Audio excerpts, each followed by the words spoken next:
his mouthpiece. You ready to box?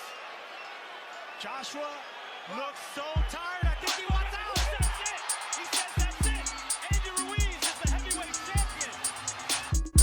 Before we start on topic, let's go back to the prior video I made about Canelo Alvarez and Caleb Plant and then fighting Jermell Charlo. As usual, fanboys that can't give a valid point or fangirls that can't give a valid point will make it out of a race issue. This is a boxing channel. I don't do that race stuff on here. They feel like I'm banging on black fighters, but I'm not banging on black fighters. I'm banging on boxers. Not really banging on them, but just speaking the truth. Jermell Charlo and Demetrius Andrade, like Eddie Hearn said, those guys are in the same division. They should be fighting. But the fanboys and fangirls feel that Canelo moved up and he avoided Jermell Charlo and Demetrius Andrade. And that's fine to feel that way. But the reality is Canelo's at 168 now. What is silly about the whole situation is that they expect Canelo to fight everybody. Jermell Charlo and Demetrius Andrade are not held to the same standards. They get a pass to wait around for the big payday. And that's what it is.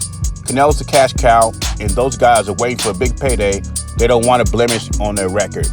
And whether they're black, Mexican, white, Chinese, Japanese, I don't care. I would say the same thing. I've done videos about Mikey Garcia, Lomachenko. It doesn't matter. I mean, you either want the smoke or you don't.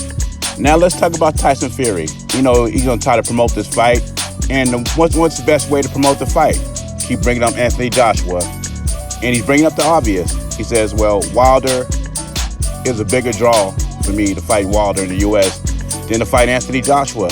Well, of course it is, because Joshua's debut in the U.S. was terrible for him.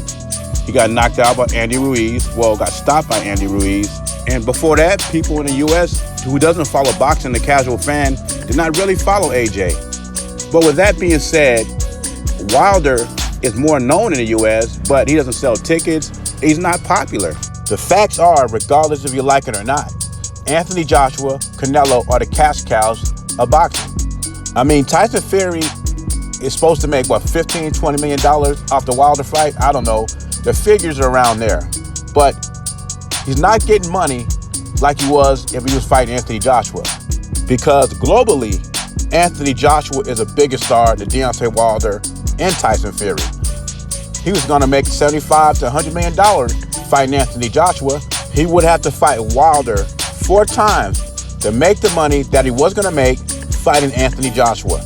Fury said Joshua is known for one thing, and that's losing to Fat Ruiz, who didn't train for the fight. You know what's funny about that? These guys talk about Ruiz's weight, how he's an inferior fighter, but none of these guys get in the ring with them. They'll pick Otto Wallin, they'll pick Dominic Brazil, or Schwartz, but neither one of these guys fought Ruiz, neither one of these guys fought Dillian White, but they are quick to criticize AJ.